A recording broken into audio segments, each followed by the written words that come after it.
एक बात जानना चाहता हूं, अगर आप अनुमति दें, अगर आप सलाह दें, अगर आप सही सही बता दें तो कुछ पूछना चाहता हूं। पूछ लूं?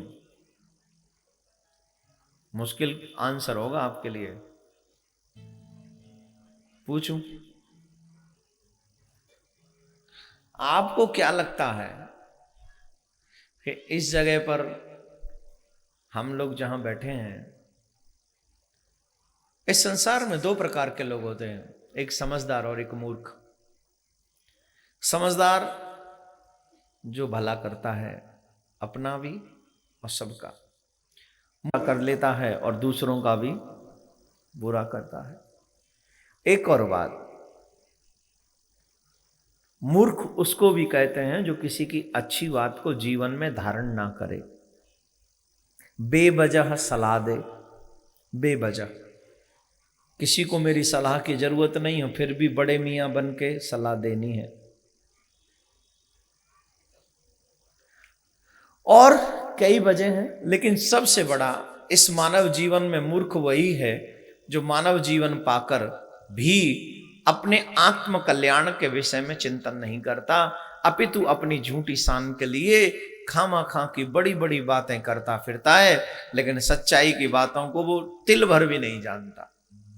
और ऐसा करके ना वो सिर्फ अपना ही नाश करता है, अपने चरित्र का नाश करता है, अपनी आयु का नाश करता है। ऐसा करके वो औरों को भी न जाने कितने लोगों को नाश के मार्ग पर, विनाश के मार्ग पर छोड़ जाता है। आप ये डिसाइड नहीं कर सकते कि हमने कितने लोगों का विनाश किया है।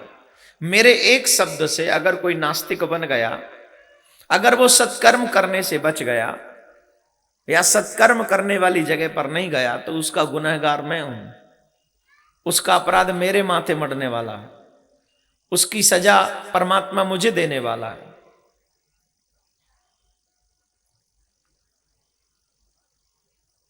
अगर हमने कुविचार किसी के मस्तिष्क में डाल दिए तो उसकी पनिशमेंट परमात्मा हमें देने वाला है।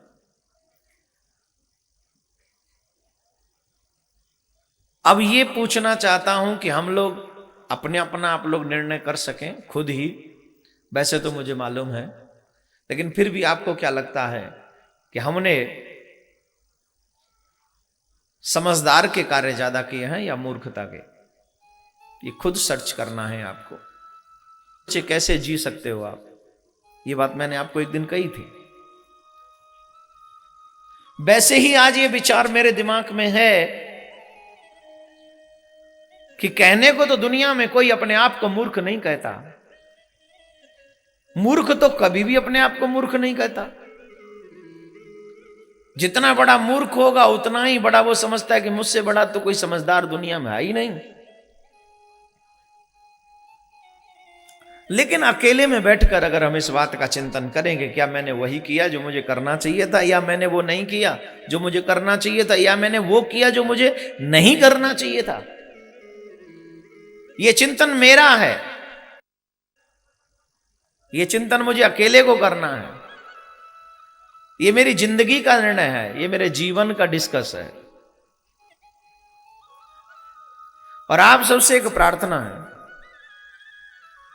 बहुत से लोग भगवान के लिए बड़ी बड़ी डींगे हाँकते हैं, मतलब समझ गए ना, बहुत लंबी छोड़ते हैं। एक बाग था, बाग बगीचा, उस बगीचे में 4 लोग घूम रहे थे, चारों मित्र थे, और चारों मित्र थे बड़े आलीशान तरीके से, उसमें दोनों चारों एक दूसरे के हाथ में हाथ डालकर घूम रहे थे चारों मित्र। तो सामने से एक बुजुर्ग आते हुए दिखाई दिए, तो सामने से जब एक बुजुर्ग आते हुए दिखाई दिए तो अचानक से सामने वाले का, जो बुजुर्ग जो आ रहे थे, उनकी स्थिति ऐसी बन गई जैसे किसी को प्रणाम करते हैं, झुक के प्रणाम करते हैं ना दूर से, वैसी पोजीशन बन गई। अब वो चारों एक दूसरे से डींगे हाँकने लगे, इसने मुझे प्रणाम किया है। वो बोला तुझे क्यों करेगा, उसने तो मुझे प्रणाम किया है। उसने तीसरा बोला चल चल तुझे क्यों प्रणाम करेगा, उसने तो मुझे प्रणाम किया है। अरे बोले नहीं तुझे नहीं किया। चौथा बोला मुझे किया है। अब चारों आपस में इसी बात पे लड़ने लगे कि इसने प्रणाम मुझे किया है, मुझे किया है, मुझे किया है, मुझे किया है। चारों लड़ रहे हैं इस बात पे बेवजह। क्यों? बोले जब सामने वाला प्रणाम करते हैं तो थोड़ी सी कॉलर ऊंची होती है ना, कि मैं रिस्पेक्टेबल इंसान हूं, लोग मेरी रिस्पेक्ट करते हैं, इज्जत है मेरी, सब लोग जानते हैं मुझे, हैं? जानते हो क्या हुआ? बोले चलो चलो, मैं बातें हुई कि चलो इस बुजुर्ग से ही पूछ लेते हैं किसको प्रणाम किया। चारों जन गए और अब कंडीशन क्या थी, उस बुजुर्ग ने प्रणाम किसी को नहीं किया। जब ये चारों के सामने से वो गुजरा तो उसके पांव में कांटा लग गया, तो वो तो अपना कांटा निकाल रहा था और इन चारों ने समझा कि ये हमें प्रणाम कर रहा है। कॉलर ऊंची करने का मौका मिल गया इनको, तो जट बुजुर्ग से पूछा आपने प्रणाम किसको किया। अब बुजुर्ग तो समझ गए कि इनका चक्कर दूसरा है। तो उन्होंने कहा भाई जो आप चारों में महामूर्ख है ना, जो सबसे बड़ा मूर्ख है, मैंने उसको प्रणाम किया है। अब उन चारों में इस बात की लड़ाई हो रही है कि तुझसे बड़ा मूर्ख मैं हूं, तुझसे बड़ा मूर्ख मैं हूं, तुझसे बड़ा मूर्ख मैं हूं। अब इस बात की लड़ाई हो रही है।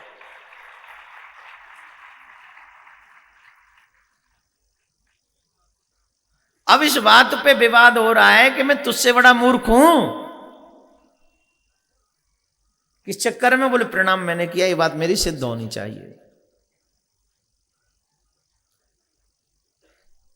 अब चारों ने, अब उसने पूछा बुजुर्गों ने कि ठीक है भाई हम मान लेते हैं, लेकिन तुम अपनी कहानी बताओ कि तुम में से बड़ा मूर्ख कौन सा है। अनेक तीनों ने अलग अलग अपनी अपनी कहानी बताई। मेरे को वो कहानी मालूम है, लेकिन क्योंकि समय बहुत लग जाएगा, तीन कहानी, एक कहानी अच्छी लगी मुझे उनमें से, वो मैं आपको सुनाता हूं। एक व्यक्ति बोला, वो बोले देखो मैं इतना बड़ा मूर्ख हूं, एक बार मैं अपनी ससुराल जा रहा था, तो ससुराल जब पहले लोग सर पे पगड़ी पहने बिना निकलते नहीं थे साहब, निकलते थे। माताएं बहन बिना सर ढके नहीं निकलती थी और भाई लोग बिना पगड़ी पहने नहीं निकलते थे। पगड़ी शान होती थी, और आजकल तो शान ही नहीं हो तो पगड़ी कहां से रहेगी, हैं? शान वाले लोग जिनका जो शान के योग्य काम करते थे वो पगड़ी पहनते थे। अब तो वो स्थिति रही नहीं, तो अब कोई पगड़ी भी नहीं पहनता है। पहले जैसे राष्ट्रपति भवन का झंडा वगैरह तब उतारा जाता है जब वहां कोई ट्रेजेडी हो जाती है, तो पगड़ी भी तब उतारी जाती थी जब कोई घर में ट्रेजेडी हो जाए। मतलब समझ गए ना?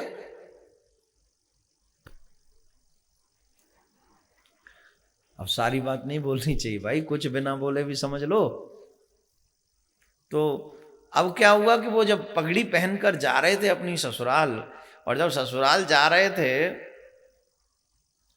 तो रास्ते में एक कुएं की मठ पे, कुएं के पास वो थोड़ी देर रेस्ट करने के लिए रुक गए। और जब रेस्ट करने के लिए रुके तो उनकी सर की पगड़ी उस कुएं में गिर गई। अब मजबूरी है, बिना पगड़ी के जाना है। अब वो बिना पगड़ी के गए। उस गांव की नाई ठाकुर की पत्नी, उसने उस व्यक्ति को बिना पगड़ी के उस तांगे में बैठा हुआ देखा,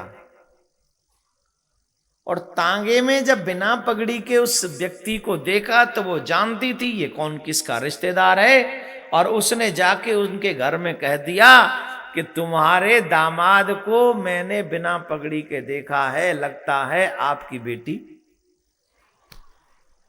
इधर ही आ रहा है, वो इधर ही आ रहा है, इसका मतलब आपको संदेश देने आ रहा है। अब तो साहब गांव में क्या, पूरे घर में क्या, पूरे गांव में रोआ राट मच गया। अब रोवे सो रोवे, रोवे सो रोवे, रोवे। ये सब रो रहे थे, इतने में वो दामाद पहुंच गया। अब उसने सोचा यहां कोई, और बिना पूछे वो भी शुरू, बिना पूछे वो भी शुरू। और जो रोवे सो रोवे, जो रोवे सो रोवे भाई रे, मतलब घर वाले कमरों में वो ज्यादा रोवे। और जैसे जैसे ये रोवे वैसे वैसे घर वाले अंदर ही अंदर बोले बड़ा प्रेम, बहुत प्रेम करते थे, कुछ पूछो ही ना। 3 दिन हो गए रोते रोते, न वो पूछ रहा है न ये पूछ रहे, तीनों को, तीनों दिन रोते रहे बस।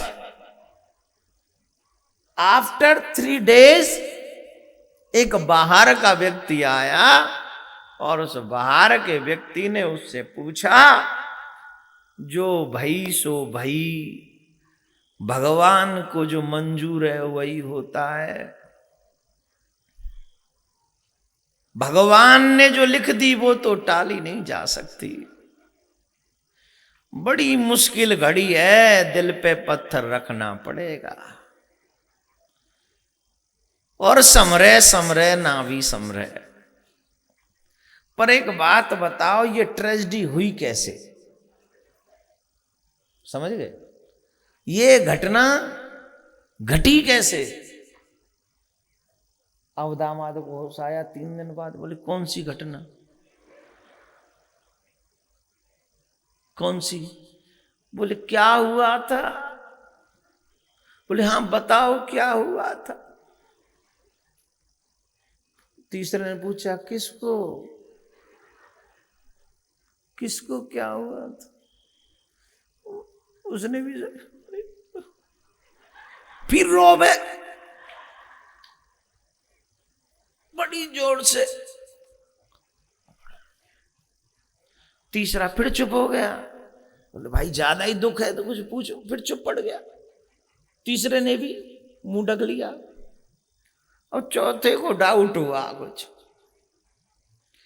कि भाई कुछ चक्कर है नहीं और बिना चक्कर के ये तामझाम चल रहा है। उसने पूछा दामाद जी पानी पियोगे? 1 गिलास, 3 दिन से कुछ नहीं खाया पिया। फिर रोवे, ऐसे में पानी चलेगा? फिर रोवे जोर से। ऐसी स्थिति में चौथे ने पूछा गया कौन?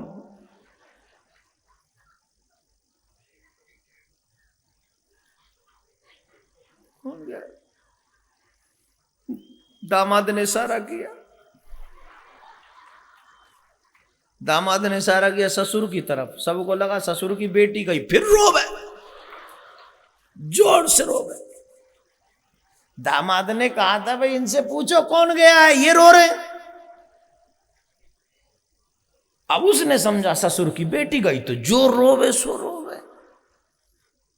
बड़े लाड चाव, मैया तो मैया बड़े लाड से पाले थे। पड़ोसन और जोर जोर से, कैसे बचपन में। बड़ा बुरा हाल। चौथा समझ गया कुछ हुआ नहीं है, चक्कर वैसे ही चल रहा है। उसने पूछा कब हुआ? कब? जमाई से पूछा कब? मुझे क्या पता, इनसे पूछो। तुम क्यों रो रहे हो? बोले ये रो रहे तो मैं रो रहा हूं। ससुर जी से पूछा तुम क्यों रो रहे हो? बोले ऐसे नाइन ने कहा कि ऐसा वो हो गया, बिना पगड़ी के आ रहे हम, वो तो अपने की बेटी।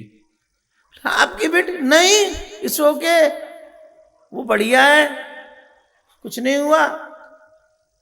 तो वो व्यक्ति बोला मुझसे बड़ा मूर्ख कौन होगा, 3 दिन लगातार रोया, वो भी कोई मरा नहीं, उसके बिना ही रो लिया। अब मुझे नहीं पता ताली किसके लिए आप बजा रहे हो सकता है इस मूर्ख के लिए बजा रहे हो।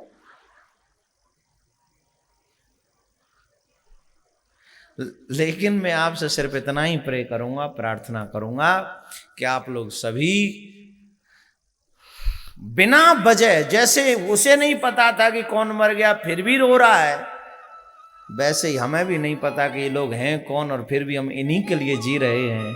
कहीं उन जैसी मूर्खता हमसे न हो जाए, इसलिए प्लीज कंट्रोल योरसेल्फ, अपने आप को कंट्रोल करो और अपने आत्म कल्याण के बारे में सोचो, क्योंकि अगर आत्म कल्याण तुम न कर सके तो मेरा परमात्मा तुमसे कभी प्रसन्न नहीं होगा।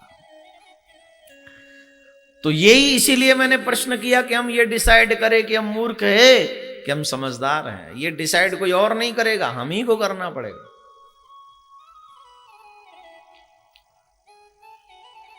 ये मुझे मालूम है कि मैं किस तरफ जा रहा हूं और ये मुझे मालूम होना भी चाहिए, और आपको आपसे बढ़िया कोई और नहीं जान सकता है। तुम जितना तुम्हारे बारे में जानते हो शायद ही कोई तुम्हारे बारे में उतना अच्छा जानता हो। इसलिए जब तुम अपने आप को जानने लग गए हो तो ये पक्का और फाइनल होना चाहिए और डिसीजन होना चाहिए तुम्हारा कि तुम किस तरफ जा रहे हो।